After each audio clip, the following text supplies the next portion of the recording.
Hola, mi nombre es Antonio José Aristizábal. Hoy voy a explicar un poco cómo fue el procedimiento para desarrollar mi proyecto de investigación. Pues, en primer lugar, fue pensar qué variable medir, porque en primera instancia yo quería hacer un sensor de luz, pero después de investigar un poco vi que no era muy factible, entonces me decanté más por un sensor de temperatura. Luego, la temperatura es una variable que hoy en día no es muy complicada de medir porque existen muchas formas de hacerlo. Hay muchos tipos de termómetros y después de investigar encontré varias formas de hacer circuitos que pudieran medir esta variable. Había formas con transistores, con diodos, termómetros caseros. Sin embargo, el que más me llamó la atención fue un circuito con un diodo que aprovecha una propiedad que tienen los diodos de que cuando su temperatura aumenta, su voltaje cae. Entonces, era posible utilizar este diodo como una sonda. Entonces, para el montaje del circuito fue necesario un diodo rectificador, un amplificador operacional inversor para corregir esa caída de voltaje para que en vez de caer subiera, para que la medición no fuera muy confusa y además aumentar la ganancia de ese voltaje pues era muy bajo y algunas resistencias y un potenciómetro. Luego con un multímetro era posible medir en el pin de salida del amplificador el voltaje y moviendo un decimal obtener un aproximado de la temperatura del diodo.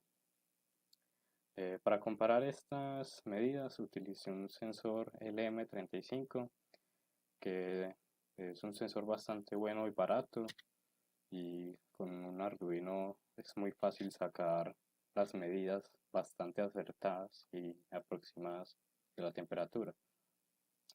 Luego lo que hice fue formular unas preguntas eh, que iba a responder mediante los experimentos, como por ejemplo si es cierto que el voltaje del diodo disminuía cuando aumenta su temperatura o cuál era el valor que alcanzaba el diodo, el valor máximo de temperatura.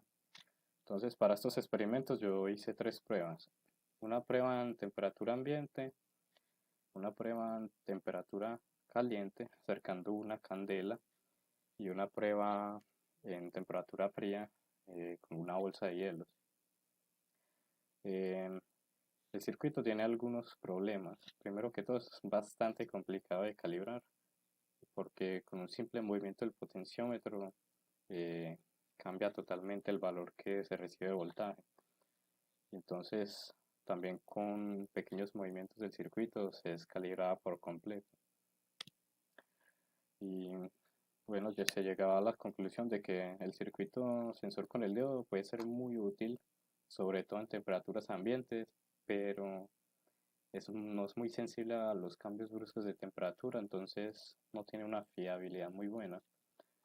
Aparte tiene unos rangos de temperatura bastante limitados y entonces no es bastante bueno. En su lugar, el M35 sí demostró ser un sensor bastante bueno para lo económico que es y, y al aumentar la temperatura pareciera que funcionará decentemente y al disminuirla también. En cambio, en el diodo, todo lo contrario, era necesario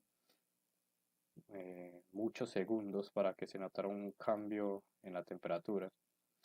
Y nada, este fue más o menos el proceso de mi proyecto de investigación. Muchas gracias.